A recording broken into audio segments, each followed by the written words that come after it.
What if the fate of a household is not decided by how much money it owns, but by what kind of mind lives inside its walls? What if the luck of a family is not a mystery from the sky, but a quiet result of daily choices? One harsh sentence, one gentle sentence, one moment of anger, one moment of restraint, one act of selfishness, one act of care. And what if the person who changes a family's direction is not always the loudest voice, but the one who knows how to keep the heart steady when others are burning?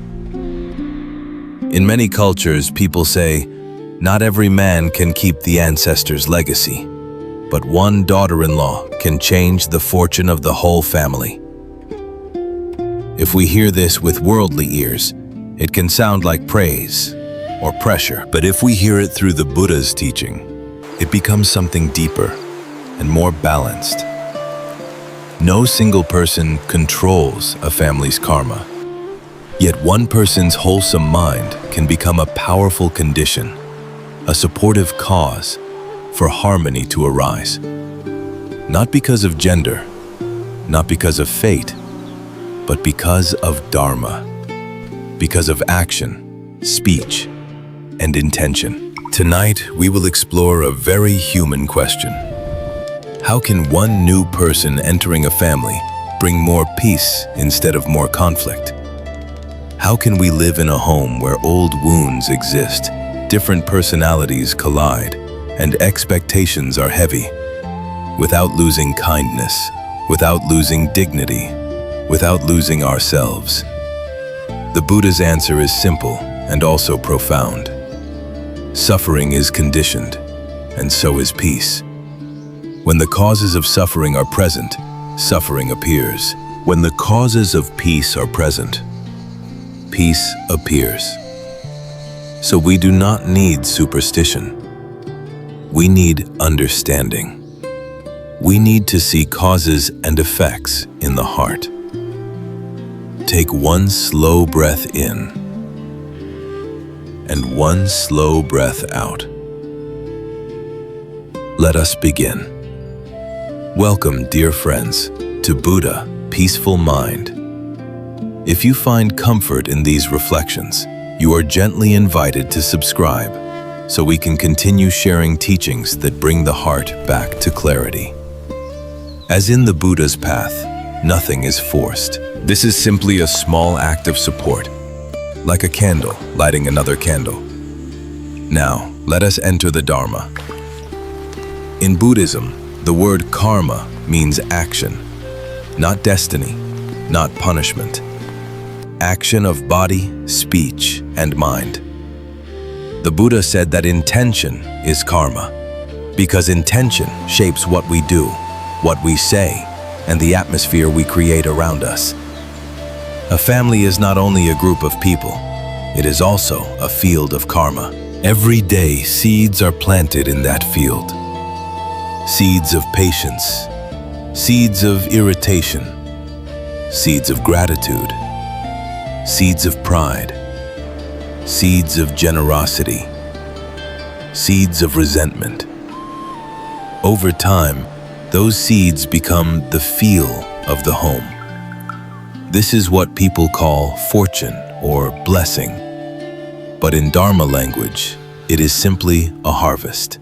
So when a new person enters a family as a daughter-in-law, she enters a living field with old habits, old stories, old ways of speaking, old pain that may never have been healed. And she also brings her own conditioning, her own hopes, her own fears, her own ways of reacting. This is not mystical. This is dependent origination. When this is, that is. When this arises, that arises. If the conditions are unskillful, conflict easily arises. If the conditions are skillful, harmony becomes possible. The Buddha did not teach us to blame one person. He taught us to train our own mind, because our own mind is the only place where true change begins. And yet, this is important. One trained mind can influence a whole space the way one lamp can soften a dark room. Not by control, by example. Not by domination, by steadiness. Let us be very clear and compassionate. Being a daughter-in-law does not mean carrying the weight of an entire lineage. A family's karma is shared and complex. Parents, children, siblings, ancestors, society, all are conditions. The Buddha's teaching is never about blaming. It is about responsibility. Responsibility means I take care of my own intentions. I take care of my own speech. I take care of my own actions. Responsibility does not mean I must fix everyone. I must absorb everyone's anger. I must sacrifice my mental health to keep peace. In the Dharma, compassion is paired with wisdom. A kind heart can still set boundaries. A calm voice can still say no. This balance is crucial, especially for someone entering a new family system. Now, with that balance in mind, we can explore how wholesome qualities spread. The Buddha taught that wholesome states are contagious. If one person practices right speech, others feel less threatened. If one person practices patience, others have room to calm down. If one person practices generosity, others remember their own goodness. This is how fortune changes in a Buddhist sense, not by magic, but by the accumulation of wholesome causes. A young woman married into a large household. The home was busy, and the elders had strong opinions. At dinner, the conversations were sharp. Small mistakes became big criticism. The atmosphere felt like walking on glass. At first, the young woman tried to defend herself. Each sentence became a battle. Each day ended with tears. One evening, she visited a wise teacher and asked, "How do I survive in that house?" The teacher asked her, "When a fire spreads, do you add wind or do you add water?" She said, "Water." The teacher said, "Then learn to recognize the wind in your own mind. The urge to attack, the urge to prove, the urge to punish with silence. These urges feel powerful, but they are only habits. If you can stop adding wind, even one person can help the fire settle." This is not about becoming weak. It is about becoming wise. Because the Buddha taught, hatred is never ended by hatred. Hatred is ended by non-hatred. The strongest protection in a home. So what does non-hatred look like in family life? It looks like restraint. It looks like choosing a calm tone. It looks like not repeating gossip. It looks like pausing before replying. It looks like speaking truth without cruelty. The Buddha called this right speech, words that are truthful, kind, helpful, and timely. In a family, right speech is not a small thing. It is a foundation. A home can have little money and still feel rich if speech is respectful.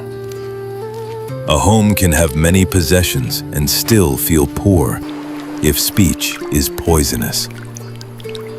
People say luck left the house, but often it was kindness that left first. Try a simple reflection before you speak. Is it true? Is it kind? Is it useful? Is it the right time? If one of these is missing, silence can be wiser than words.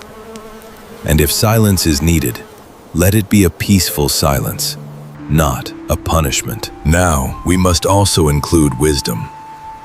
Right speech is not silence in the face of harm. The Buddha never taught us to accept abuse. The middle way is this. We do not fight with hatred, and we also do not abandon ourselves. We speak clearly. We set boundaries. We protect the mind and the body.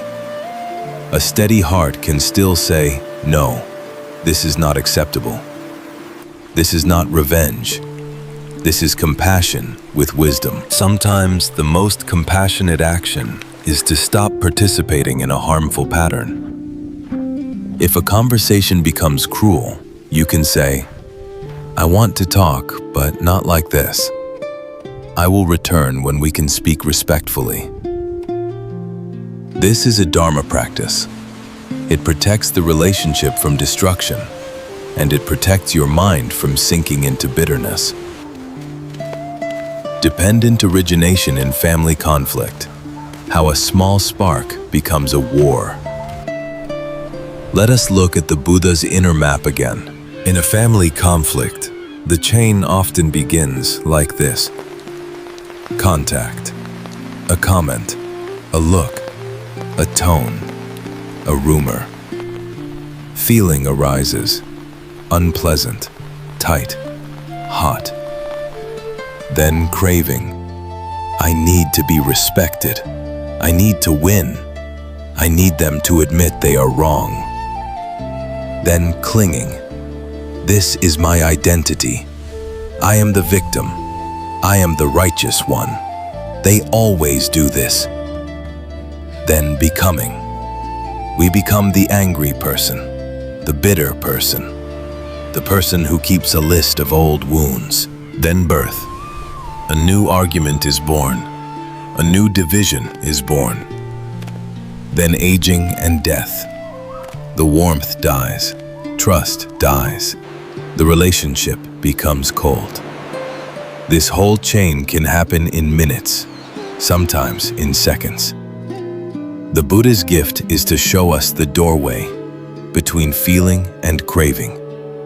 If you can pause at feeling, you can stop the chain before it becomes war. This is why mindfulness is not only for meditation halls, it is for kitchens, living rooms, family group chats, and dinner tables. Here is a very simple practice for the home. When you feel triggered, do 3 breaths. First breath, feel your body. Relax your shoulders, soften your belly. Second breath, name the feeling. Anger is here. Hurt is here. Fear is here. Third breath, remember your aim. May my speech not harm. May my action lead to peace. Then choose your response. Sometimes the best response is a gentle sentence. Sometimes it is silence, for now. Sometimes it is leaving the room to cool down. Sometimes it is asking to talk later. This is not avoidance, it is training. Each time you practice the pause, you weaken the habit of reactivity. And that is how karma changes, step by step. An elder in a household often criticized the new daughter-in-law. The daughter-in-law felt insulted and wanted to fight back.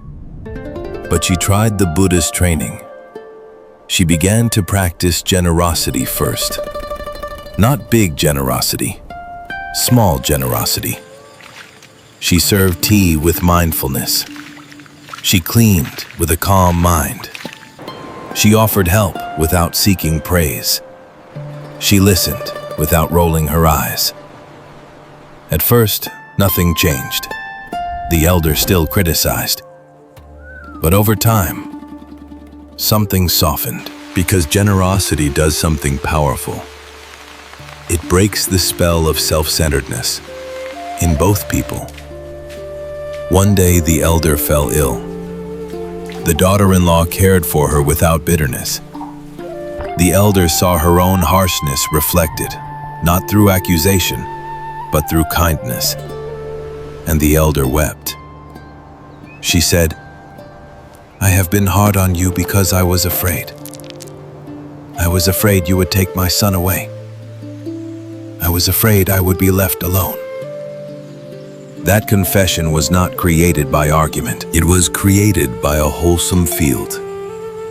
This is a Dharma lesson. Sometimes conflict is not really about you. It is about fear in someone else. You cannot remove their fear for them, but you can avoid feeding it with hostility. You can respond with steadiness so that their fear has less fuel. Again, this does not mean you tolerate harm.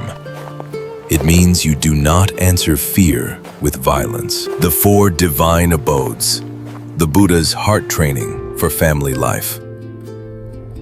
The Buddha taught 4 sublime states of the heart: loving kindness, compassion, sympathetic joy, and equanimity.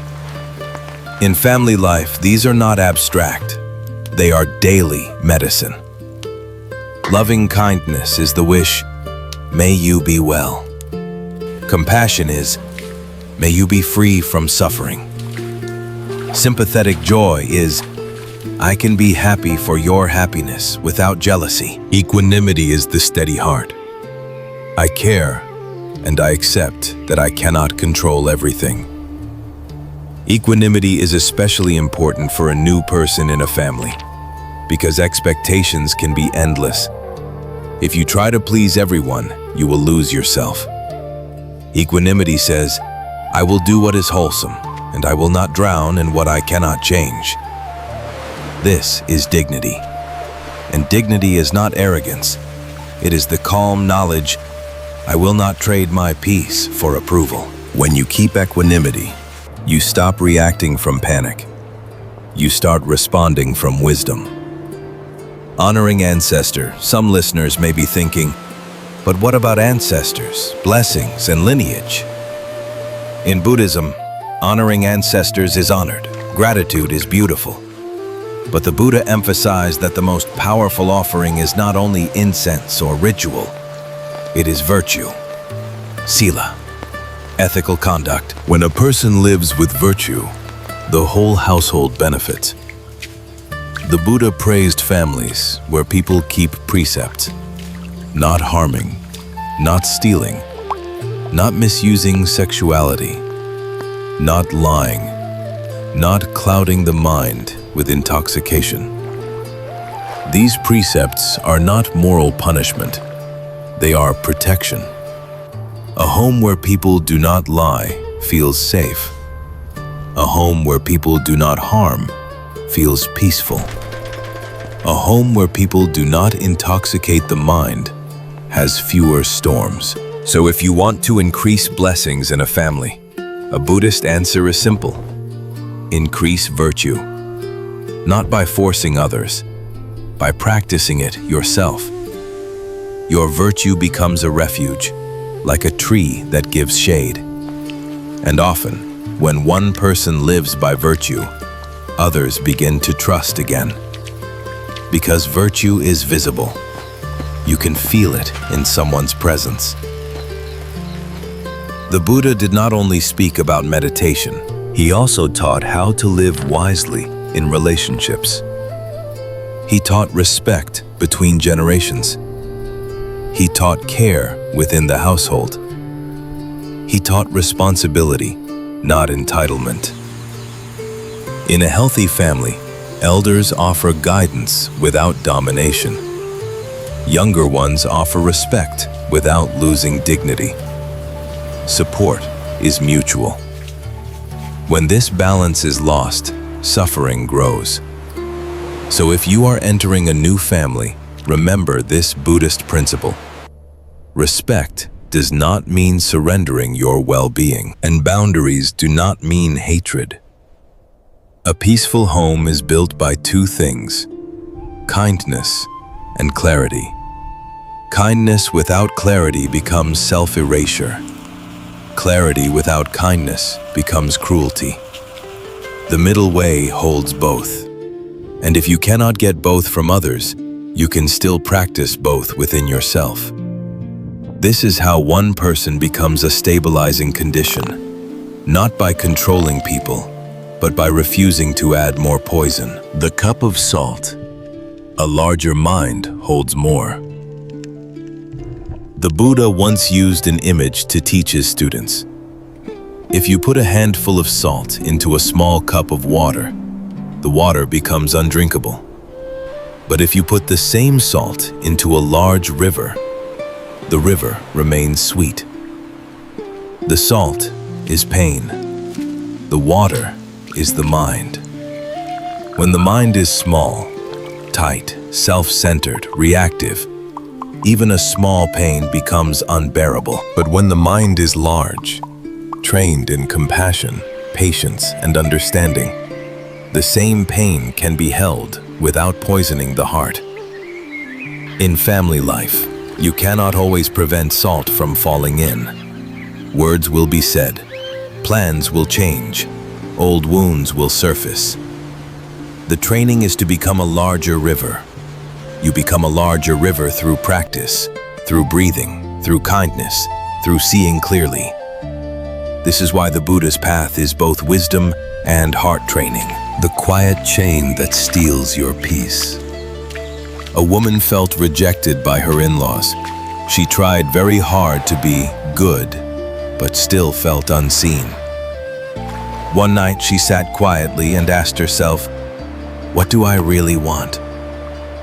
She realized, I want respect. I want warmth. I want to feel I belong. Then she asked a deeper question. Can I give myself the belonging I am begging for?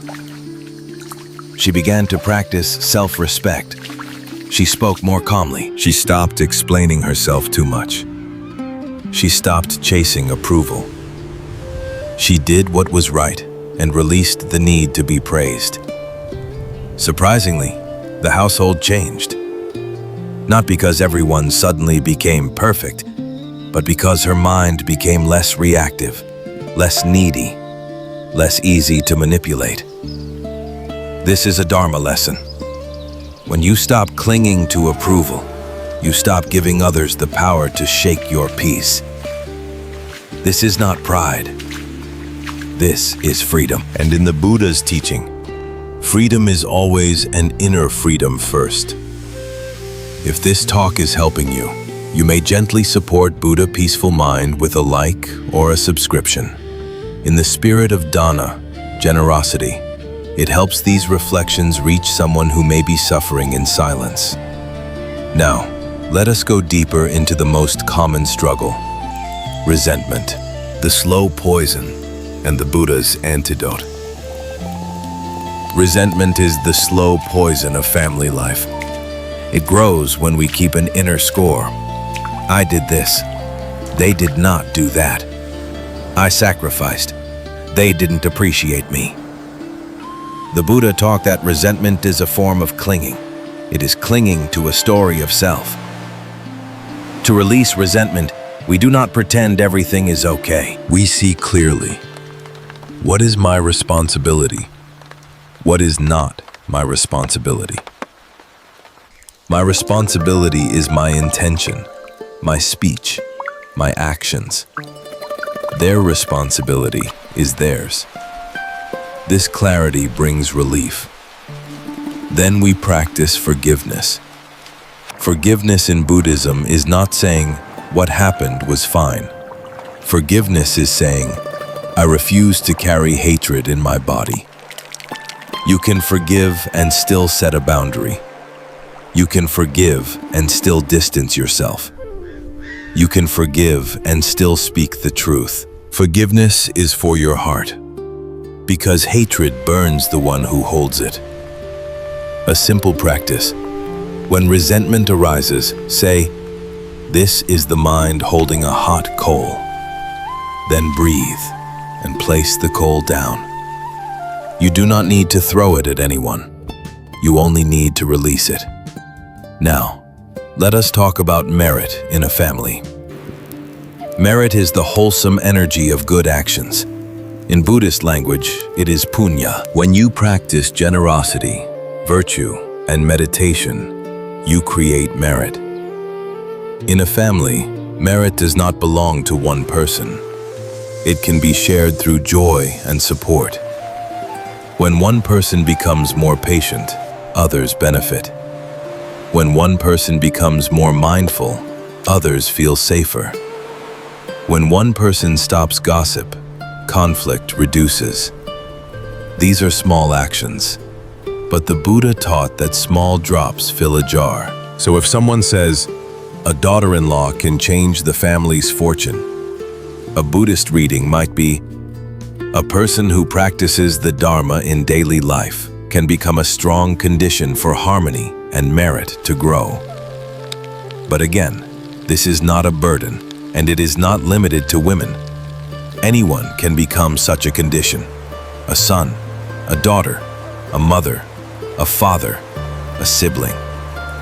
The Dharma belongs to all beings. Kalyana Mitta, being a good friend inside the home. The Buddha praised Kalyana Mitta, spiritual friendship. A good friend is not someone who agrees with you. A good friend is someone who supports what is wholesome. In a family, you can become a Kalyana Mitta by encouraging calm, protecting truth, praising goodness when you see it, and refusing to feed gossip and hatred. Sometimes the best teaching is a steady presence. When a child sees you apologize sincerely, they learn humility. When an elder sees you speak gently under pressure, they remember their own softness. When a partner sees you set boundaries without cruelty, they learn respect. This is Dharma transmitted without sermons. It is Dharma lived. And this is why one person can change the direction of a household. Not by force, but by becoming a wholesome condition repeatedly, day after day. Let us bring all of this into a simple, practical 3 doors training. Guard the door of the body. Do not act in anger. If you are heated, step away. Drink water. Breathe. Return when you can be kind. Guard the door of speech. Do not speak when the mind wants to wound. Choose words that heal. If you must correct, correct gently. If you must say no without cruelty. Guard the door of the mind. Do not keep feeding stories. When thoughts repeat, return to the breath. When resentment rises, return to your values. This is how karma is transformed, not by changing the past, but by changing the causes you plant today. What is my intention in this home? Now, I want to offer one short contemplation, especially for anyone who feels trapped in family expectations. Ask yourself quietly, what is my deepest intention in this home? If the answer is, I want to be seen, hold it gently. If the answer is, I want to be safe, honor it. If the answer is, I want peace, remember it. Then ask, what actions lead to that intention without harming myself or others? The Buddha taught that wisdom is practical. It is not a decoration. It guides behavior. Sometimes wisdom says, speak kindly. Sometimes wisdom says, stop explaining, keep your dignity. Sometimes wisdom says, create distance, protect yourself. Sometimes wisdom says, stay and build harmony. There is no single rule for every family, but there is one clear standard. Does this action reduce suffering or increase it? This is the Buddha's measure. The home as a practice hall. The Buddha did not say that awakening is only for monks. He taught lay people, parents, workers, and kings, because the mind is the mind everywhere. A home can become a practice hall, not because everyone meditates together, but because you choose to be mindful in ordinary moments. When you wash dishes, You can wash dishes with resentment or with awareness. When you serve food, you can serve to be praised or serve with a generous mind. When you meet an elder, you can meet them with fear or with respect and clear boundaries. In Buddhism, small moments matter because the mind is trained by repetition. If you repeat irritation, irritation becomes strong. If you repeat patience, patience becomes strong. So do not underestimate the power of small dharma. A softer voice, a slower breath, a pause before replying, a sincere thank you, a simple apology. These are seeds, and over months, seeds become a new atmosphere. Not self in family roles, loosening identity. The Buddha taught anatta, not self. This teaching can sound abstract, but it becomes very practical in family life. Because family conflict often comes from identity. I am the daughter-in-law, so I must be perfect. I am the mother-in-law, so I must be obeyed. I am the son, so I must take sides. I am the elder, so I cannot admit I am wrong. When we cling to roles, we become rigid. Then even a small event becomes a threat to identity. But the Buddha taught that what we call self is a flow of conditions, feelings, perceptions, habits, stories. So you can loosen the role without losing respect. You can say inwardly, I am not only this label. I am a human being practicing kindness. I do not have to defend an identity. I only have to act wisely. When identity loosens, humility becomes easier.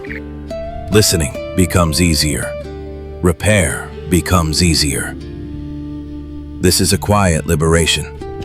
You stop being trapped by the costume of the role and you return to the simple truth. A heart that can learn. The two monks and the woman, letting go of what you carry. There is a well-known story from the Buddhist tradition.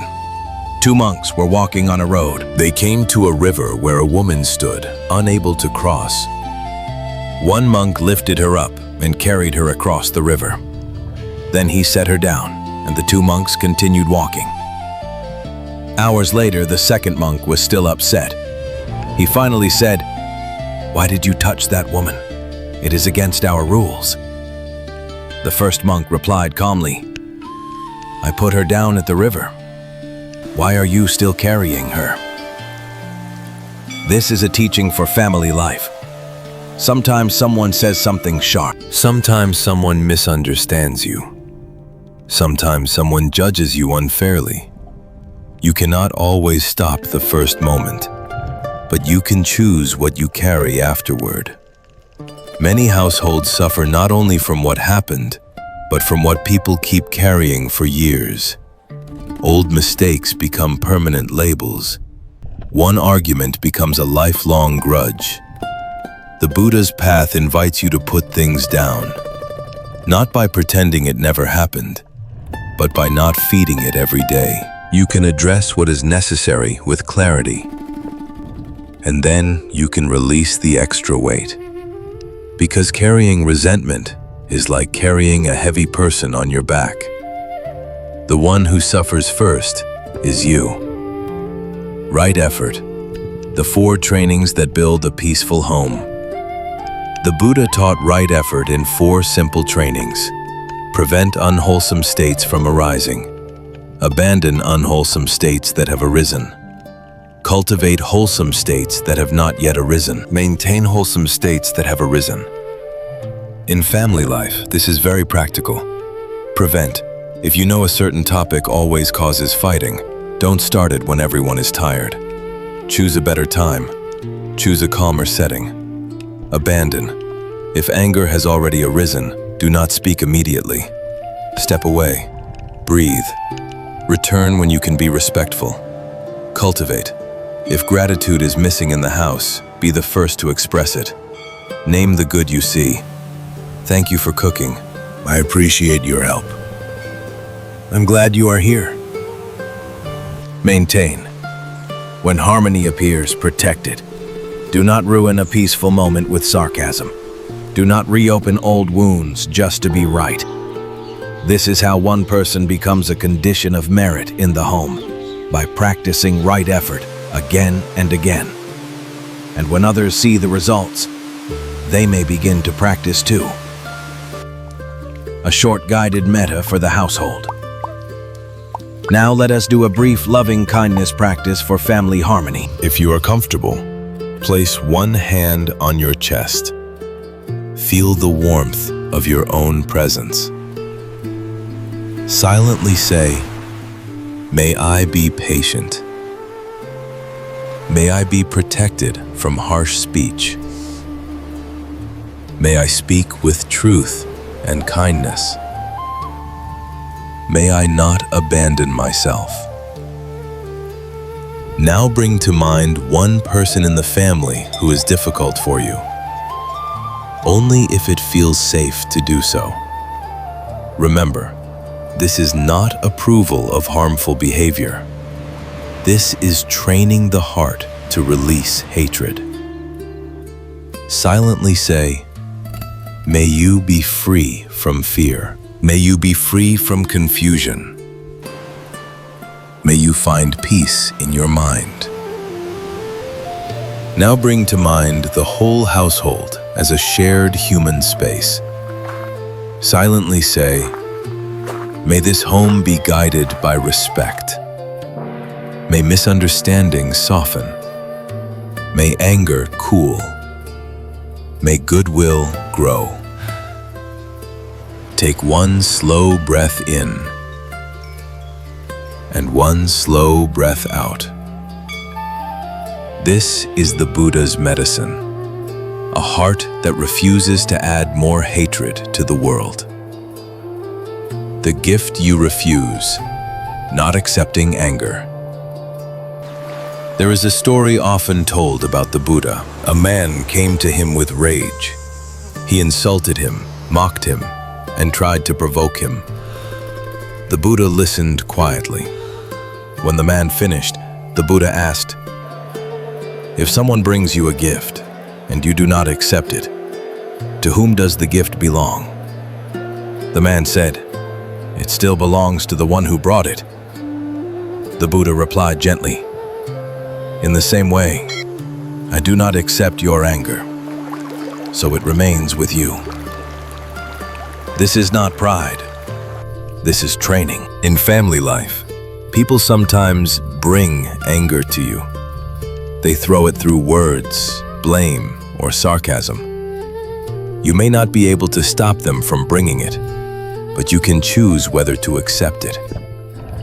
Not accepting does not mean being numb. It means not letting their anger enter your mouth as anger, or enter your hands as harm. You can feel the heat and still keep your speech clean. This is one of the highest forms of strength. And if you make a mistake, as all humans do, the Buddha also taught the power of repair. A peaceful home is not a home without conflict. It is a home where people know how to return. Return through honesty. Return through apology. Return through changed behavior. A simple repair practice is, name what happened without excuses. I spoke harshly. Acknowledge the impact. I understand it hurt you. Ask for forgiveness without demanding it. I'm sorry. I will try again. Then practice differently next time. This is how karma is softened. This is how trust is rebuilt. If one person in the family learns to repair, it can slowly teach the whole household a new way to live. We will close with a gentle practice, a way to dedicate your intention toward peace in the home. If you are sitting, let your spine be relaxed. If you are walking, Just listen softly. Breathe in, breathe out. Bring to mind your household, your family, or the family you married into. Without judging anyone, simply recognize all beings want to be happy. All beings fear pain. Now, silently say, "May I act with patience. May I speak with kindness and truth. May I protect myself with wisdom. May my presence reduce suffering in this home." Now, extend the wish outward. May the elders be at peace. May the young ones be guided by goodness. May anger soften. May fear soften. May this home be a place of safety. Finally, extend it to all beings. May all families be free from harsh speech. May all hearts be free from hatred. May all homes become places of understanding. This is not just a wish, it is a vow, a direction for your actions. Thank you for spending this time with Buddha Peaceful Mind. If you wish to keep walking with these teachings, you are warmly invited to subscribe. And if you know someone struggling in family tension, you may share this talk as a quiet act of compassion. May you be well. May you be steady. May you be free.